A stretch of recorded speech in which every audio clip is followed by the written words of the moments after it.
আর আল্লাহও চায় আপনি আপনারা ছোট করেন। আল্লাহর এটা দেখতে বড্ড ভালো লাগে যে আমার বান্দা ছোট হয়ে থাকতে চায়। মান তাওয়াদা তারাফা, যে নিচে নামতেছে আল্লাহ টাইনা উঠায়, আর যে উঠতেছে আল্লাহ থাপ্পড় মেরে নিচে নামায়। কথা কন। মুসা আলাইহিস সালাম, সহিহ বুখারীর বর্ণনা, বনি ইসরাইলের লোকদের মাঝে ওয়াজ করতেছিলেন, এরকম নসিহত করছিলেন। তো একজন দাঁড়িয়ে বলল, ইয়া নবী আল্লাহ মুসা, মান আ'লামুন নাস ফিল আরদ। হে মুসা নবী, জানতে বড় মনে চায় বর্তমান পৃথিবীর সবচেয়ে বড় জ্ঞানী কে? মুসা আলাইহিস সালাম কয় আমি। মুসা আলাইহিস সালাম কি বললেন? আনা। আসলে কথাটা ঠিক। আল্লাহ যখন যে নবীকে পৃথিবীতে পাঠায় তখন তাকে সবচেয়ে বেশি জ্ঞান দিয়ে পাঠায়, সেই হিসেবে ঠিকই উনি সবচেয়ে জ্ঞানী। কিন্তু উনি এইভাবে নিজেকে সবচেয়ে বড় জ্ঞানী বলে দিবে, এটা আল্লাহর পছন্দ হয় না। আল্লাহ চেয়েছিলেন মুসা আলাইহিস সালাম যেন বলে আল্লাহু আ'লাম, আল্লাহই জ্ঞানী। সুবহানাল্লাহ কইবেন না?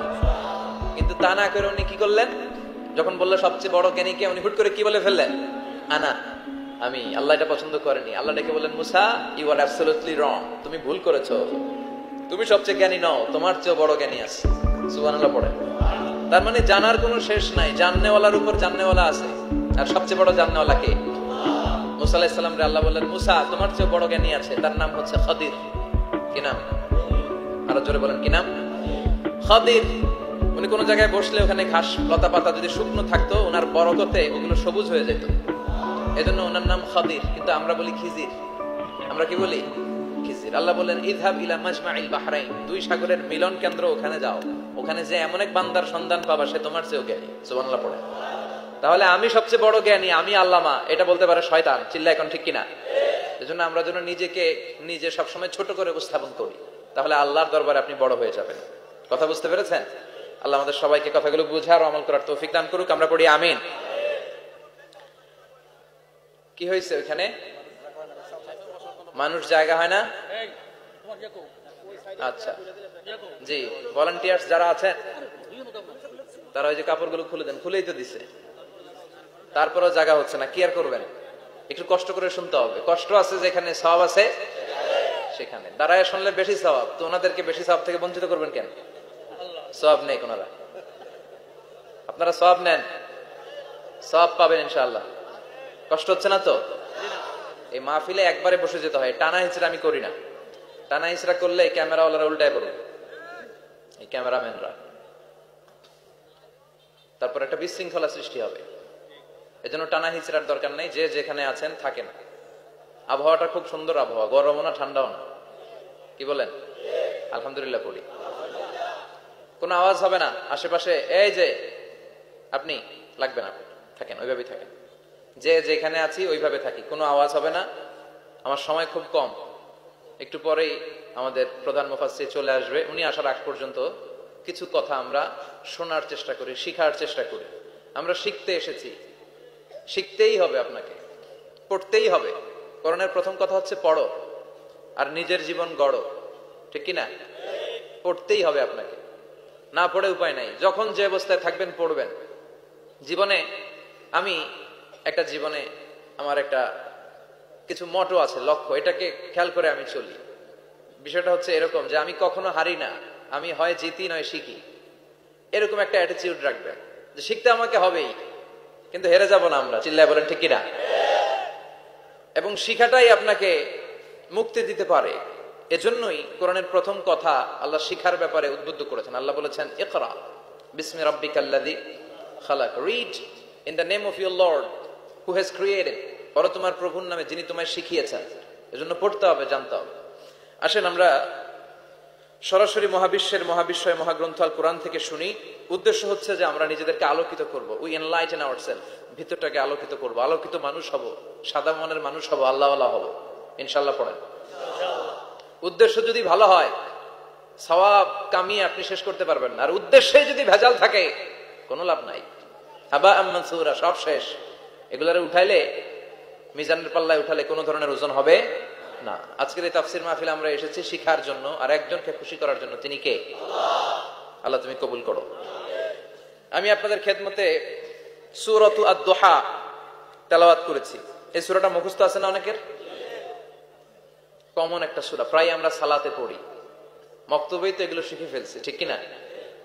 তো এই যে সূরাটা খুব বেশি পড়া হয়, খুব বেশি শোনা হয়, আসলে এই সূরায় আল্লাহ কি শিক্ষা কর্মসূচি আমাদেরকে দিলেন জানার দরকার আছে না নাই? আসেন আজকের এই চমৎকার রজনীতে আমরা সূরাতুদ দুহার আলোকে কিছু কথা শুনি। এটা কোরআনের 30তম পারায় অবস্থিত একটা সূরা। কততম পারা? এটা মাক্কি সূরা। একটু আওয়াজ করে বলবেন, কি সূরা? মাক্কি সূরা। এই সূরার আয়াত সংখ্যা 11টি। কয়টি? 11টি। এটা কোরআনের একটা মোটিভেশনাল সূরা।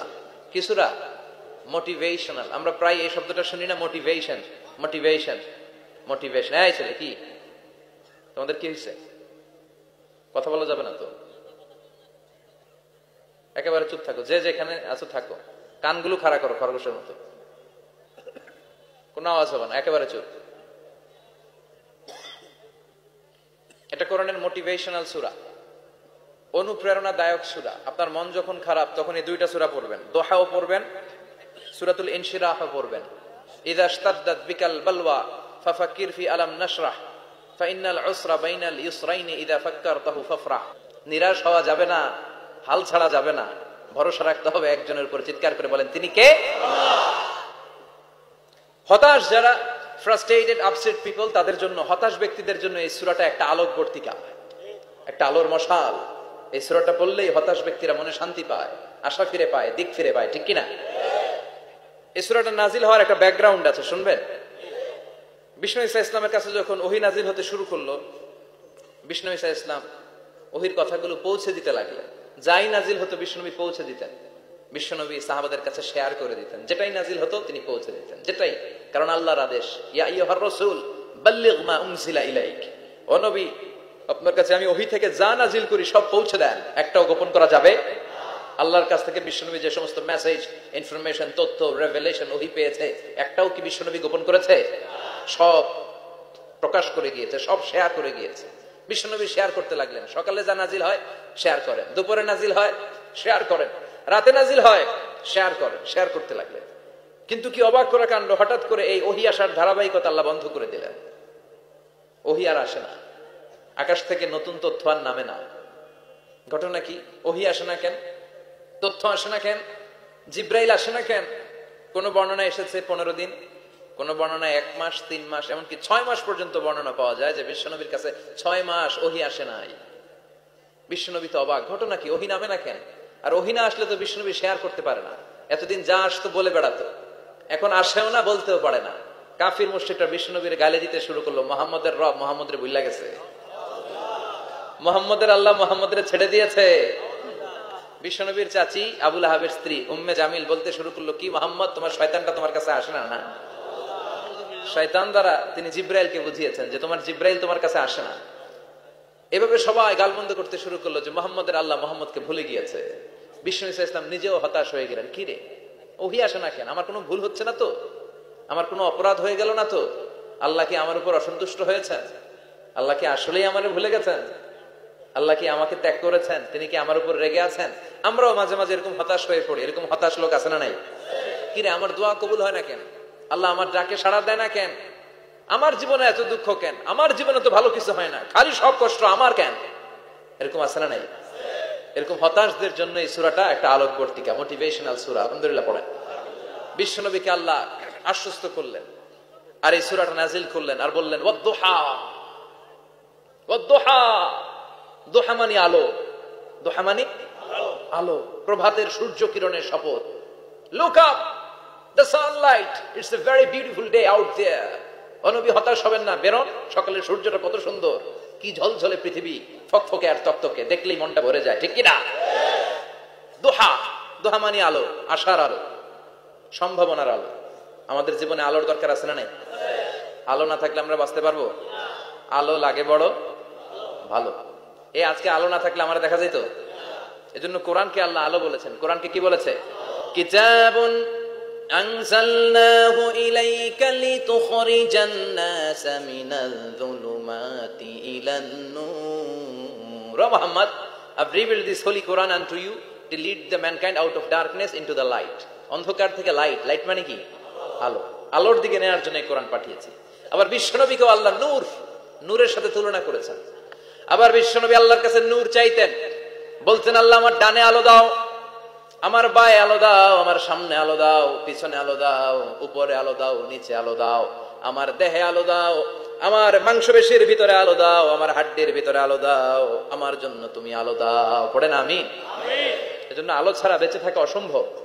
আল্লাহ তাআলা আলোর নামে সূরা দিলেন, সূরাতুদ দুহা, প্রভাতের আলো, প্রভাতের সূর্য কিরণের শপথ, আলোর শপথ। সুবহানাল্লাহ পড়েন। এরপর আল্লাহ বললেন ওয়াল্লাইলি ইযা সাজা, আলোর শপথ, সকাল বেলার সূর্য কিরণের শপথ। দ্বিতীয় আয়াতে আল্লাহ বললেন রাত্রি বেলার শপথ, যখন রাত্রিটা নিঝুম হয় নিস্তব্ধ, নিঝুম আর নিস্তব্ধ রাতের শপথ। তাহলে আল্লাহ আলোর কসম কাটলেন, তারপরে অন্ধকারের কসম কাটলেন, ঠিক কিনা? আলো দ্বারা মূলত আল্লাহ তাআলা ওহীর আগমনকে বুঝিয়েছে, আর অন্ধকার দ্বারা আল্লাহ তাআলা ওহীর অনুপস্থিতি বুঝিয়েছে। এটা দিয়ে আল্লাহ বুঝাতে চাইলেন, ও নবী, কাফির মুশরিকরা আপনারা গালি দেয়, ওরা বলে যে আমি আপনার ভুলে গেছি, আমি আপনার ত্যাগ করেছি, আমি আপনার প্রতি অসন্তুষ্ট। না না, আমি ইচ্ছা করে ওহী পাঠাই না, কারণ সব সময় আলো থাকলে ভালো লাগে না, কিছু সময় অন্ধকারের দরকার আছে না নাই? বুঝে শুনে উত্তর দিয়ে। 24 ঘন্টা আলো, 365 দিন খালি আলো আলো আরো আলো। যদি সূর্যের আলো সব সময় থাকে 365 দিন, ভাল লাগবে? রাতে ঘুমাবেন কেমন? আবার সব সময় ঘুটঘুটে অন্ধকার, আলো নাই, ভাল লাগে? ক্ষেত খামারে চাষ করা লাগবে না, বাজারে যাওয়া লাগবে না। তার মানে আলোরও দরকার আছে, অন্ধকারেরও দরকার আছে। এটা দিয়ে আল্লাহ বুঝাতে চাইলেন, নবী, ওহী নাজিল করা যেমনি দরকার আছে, মাঝে মাঝে ওহী বন্ধ রাখা আপনার বিশ্রাম দেওয়ারও দরকার আছে। চিৎকার করে পড়েন আল্লাহু আকবার। এজন্য আল্লাহ বললেন ওয়াদ-দুহা ওয়াল-লাইলি ইযা সাজা মা ওয়াদ্দা'আকা রাব্বুকা ওয়া মা ক্বালা ওয়ালাল আখিরাতু খায়রুল লাকা মিনাল উলা। সুবহানাল্লাহ পড়েন। ও নবী, প্রভাতের সূর্য কিরণের শপথ, নিঝুম নিস্তব্ধ রাত্রিবেলার শপথ, আলো আর অন্ধকারের শপথ করে আমি বললাম, আপনার প্রভু আপনারে ভুলে যায় নাই, আপনার উপর অসন্তুষ্ট হয় নাই। আমি আল্লাহ ইচ্ছা করে ওহী বন্ধ রেখেছি, কারণ ওহীর একটা পাওয়ার আছে। বারবার ওহী রিসিভ করলে আপনার স্নায়ু এটা সহ্য করতে পারবে না, আপনার দেহ এটারে বরদাস্ত করতে পারবে না। নবী, আমি আপনার প্রতি এত রহম দিল, এত ভালোবাসি, বারবার ওহী নিতে নিতে আপনার যে কষ্ট হয়, এই কষ্টটা আমার আল্লাহর সহ্য হয় না। এজন্য আমি আল্লাহ ইচ্ছা করে কিছুদিন ওহী বন্ধ রাখছি। সুবহানাল্লাহ পড়ে। তার মানে এই নয় যে আমি আপনারে ভুলে গিয়েছি, আমি আপনারে ছেড়ে দিয়েছি। আরে নবী, আমি তো আমার নামের সাথে আপনার নামকে জুড়ে দিয়েছি। লা ইলাহা ইল্লাল্লাহ মুহাম্মাদুর রাসূলুল্লাহ। যেখানে আমার আল্লাহর নাম, সেখানে বিশ্ব নবীর নাম আছে না নাই? আজান যখন দেই আল্লাহু আকবারের পরে বিশ্ব নবীর নাম আছে না নাই? একামতে আছে না নাই? আবার আল্লাহর জন্য যখন সালাত আদায় করি, শেষ বৈঠকে বিশ্ব নবীর উপর দুরূদ আছে না নাই? রাফা'না লাকা যিকরাক। ও নবী, আপনার নামকে আমি অনেক উপরে তুলে ধরেছি। আমার নাম যেখানে, আপনার নাম ওইখানে। গোটা বিশ্বব্যাপী আপনার নাম ছড়ায় যাবে। ওরা আপনারে গালি দেয় কবি বলে, ওরা গালি দেয় গণক বলে, ওরা বলে আপনি আফতার, লেস কাটা। আসলে যারা আপনারে গালি দেয় ওরাই লেস কাটা। ওরা আপনারে বলে আপনি নির্বংশ, আপনার ছেলেগুলো বেঁচে নাই, মেয়ে বেঁচে আছে, আপনার নাম নেয়ার কেউ থাকবে না। ওই আবু জাহেল, উতবা, সাইবা, ওদের নাম নেয়ার কেউ থাকবে না। আপনি লেস কাটা নন, আপনি নির্বংশ নন। ইন্না শানিয়াকা, চিল্লায় বলেন ইন্না শানিয়াকা। যারা আপনারা গালি দেয়, যারা আপনারা নিয়ে কটু কথা বলে, ওরাই লেস কাটা, ওরাই নির্বংশ। ওদের বংশকে আমি আল্লাহই নির্বংশ করে ছাড়ি। চিল্লায় বলেন ঠিক কিনা? ও নবী, মা ওয়াদ্দা'আকা রাব্বুকা ওয়া মা ক্বালা। আপনার রব আপনারে পরিত্যাগ করে নাই, আপনারে ভুলে যায় নাই, আপনারে ছেড়ে দেয় নাই। আপনার রব ইচ্ছা করেই ওহী নাজিল বন্ধ করে রেখেছে। আমি ইচ্ছা করেই আপনারে প্রেসার দিতে চাই নাই গো নবী, কারণ ওহী রিসিভ করা অনেক কঠিন। এটা আস্তে আস্তে আপনি অভ্যস্ত হবেন। সুবহানাল্লাহ পড়ে। ওহীর একটা পাওয়ার আছে না নাই? আমরা তো কি মজায় মজায় কোরআন পাইছি। এই যে কি সুন্দর কোরআন নিয়ে বসে পড়ি, তাফসীর করি, কি মজার কোরআন। এই কোরআনটা রিসিভ করতে যে বিশ্বনবীর কত কষ্ট হয়েছে। এই কোরআনকে আল্লাহ বলেছেন এটা কাউলান সাকিলা, very heavy and weighty word. এটা অনেক ওজনওয়ালা কথা। ইন্না সানুলকি আলাইকা কাউলান, এটার অনেক ওজন। এই কোরআনটা যদি পাহাড়ের উপরে নাজিল করা হতো, পাহাড়গুলো দুমড়ে মুচড়ে ভেঙে টুকরো টুকরো হয়ে খান খান হয়ে যেত। ঠিক কিনা? এত কঠিন বানিয়ে এটা। ও নবী, আমি আলোর সাথে ওহীর মিল ঘটিয়েছি, আলো দিয়ে ওহীকে বুঝিয়েছি। সূর্যের যেমনি কিরণ আছে, তেজ আছে, এই ওহীরও একটা তেজ আছে। এই তেজ, এই কিরণ আপনি সব সময় সহ্য করতে পারবেন না। এজন্য আমি ইচ্ছা করে কিছুদিন ওহী নাজিল করা বন্ধ করে রেখেছি। সুবহানাল্লাহ পড়ে। ইচ্ছে করে আমি নাজিল করি নাই। সব সময় নাজিল হলে আপনার ভালো লাগতো না। বুখারীর বর্ণনা, আয়েশা বলতেন শীতের রাতে, কনকনে মাঘ মাসের শীতের রাতে যখন বিশ্বনবীর উপর কোরআনের আয়াত নাজিল হতো, বিশ্বনবী ঘেমে ঘেমে একাকার হয়ে যেতেন। হাত্তা লা ইয়াতাফাসসাদু জাবিনুহু আরাকান, বিশ্বনবীর দাড়ি আর থুতনি বেয়ে ঝরঝর করে পানি পড়তো। আমরা কম্বল গায়ে দিয়ে থাকি আর বিশ্বনবী ঘামে। সুবহানাল্লাহ কইবেন না? এটা কওলান সাকিলা, অনেক ওজনওয়ালা কথা। আবার বিশ্বনবী যখন ওটের উপরে বসে থাকা অবস্থায় কোরআনের আয়াত নাজিল হতো, ওটের বুকটা মুহূর্তের মধ্যে বালুর মধ্যে, জমিনের মধ্যে লেগে যেত। ঘোড়ায় চড়া অবস্থায় বিশ্বনবীর কাছে যখন কোরআন নাজিল হতো, ঘোড়ার পা গুলো মরুভূমির বালুতে দেবে যেত। মাঝে মাঝে বিশ্বনবী সাহাবাদের রানের উপরে, পায়ের উপরে মাথা দিয়ে শুয়ে পড়তেন, ক্লান্ত শ্রান্ত। যায়েদ বিন হারেসা, বিশ্বনবীর পালক পুত্র, তার পায়ের উপরে মাথা রেখে বিশ্বনবী একবার কথা বলতে বলতে ঘুমিয়ে পড়লেন। ঘন্টাখানিক ঘুমালেন। যায়েদ বিন হারেসা বলে, আমার কাছে তেমন কোনো কষ্টই হচ্ছে না, বিশ্বনবীর মাথাটা খুব বেশি ওজন মনে হচ্ছে না। ঘন্টাখানিক পর বিশ্বনবীর চোখ খুললেন, আর খোলা মাত্রই ওনার উপর ওহী কোরআনের আয়াত নাজিল করতে শুরু করলো। কে? যায়েদ বিন হারেসা বলে, যখনই কোরআনের আয়াত নাজিল হতে শুরু করলো, আমার মনে হচ্ছে বিশ্বনবীর মাথাটা 50-60 কেজি ওজন বেড়ে গিয়েছে। বিশ্বনবীর মাথার ওজনে আমার পায়ের রান ফেটে যাবে, আমার পায়ের হাড্ডি ফেটে যাবে, আমার পাটা ভেঙে খান খান হয়ে যাবে মনে হচ্ছিল। তার মানে কোরআনের আয়াত যখন নাজিল হয়, বিশ্বনবীর উপর একটা প্রেসার আছে না নাই? এজন্য আল্লাহ বললেন, নবী আমি আপনার ভুলে যাই নাই। কাফেররা যেমনি আপনার গালি দেয় যে আমি আপনার ভুলে গিয়েছি, আপনার উপর আমি অসন্তুষ্ট, নেভার, অসম্ভব। আমি আপনার উপর কখনো অসন্তুষ্ট নই, বরং আমি ইচ্ছা করি আপনার উপর থেকে প্রেসার কমিয়ে দেওয়ার জন্য কয়েকদিন ইচ্ছা করে আপনার ছুটিতে রাখছি।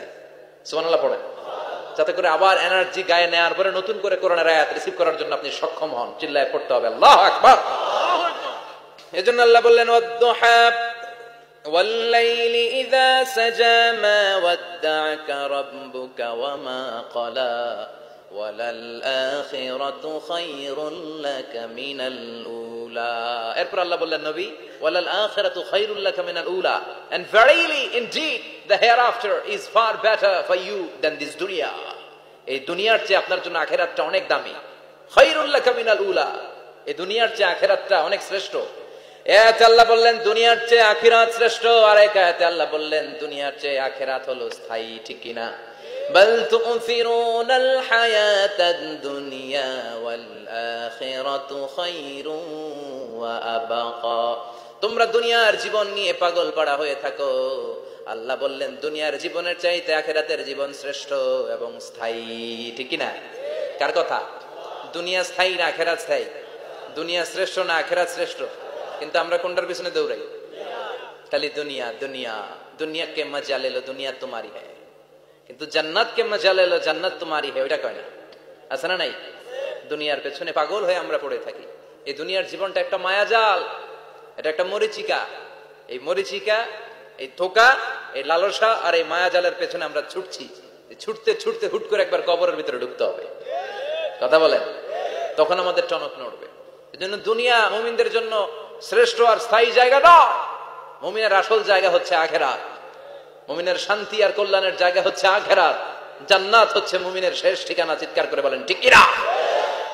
সেটাই বিশ্বনবী বললেন, নবী কাফির মুশরিকদের কথা আপনি কান দিবেন না, ওদের কথায় হতাশ হবেন না, নিরাশ হবেন না, হাল ছাড়বেন না, ভরসা রাখবেন কার উপর? কারণ ওয়ালাল আখিরাতু খায়রুল লাকা মিনাল উলা, এই দুনিয়ার জীবন ক্ষণস্থায়ী জীবন, চিরকালীন জীবন হলো আখিরাত। নবীরে কিভাবে আশ্বাস দিতেছে দেখছেন, অ্যাসিউরেন্স করতেছে, কনফার্মেশন। এই সূরাটা যে শান্তির সূরা, মোটিভেশনের সূরা, অনুপ্রেরণার সূরা, ইন্সপাইরেশন যে জায়গায়, প্রতিটা আয়াতে আপনি ইন্সপাইরেশন পাবেন। তো প্রতিটা আয়াতে আপনি উজ্জীবিত হবেন, সজীব হবেন।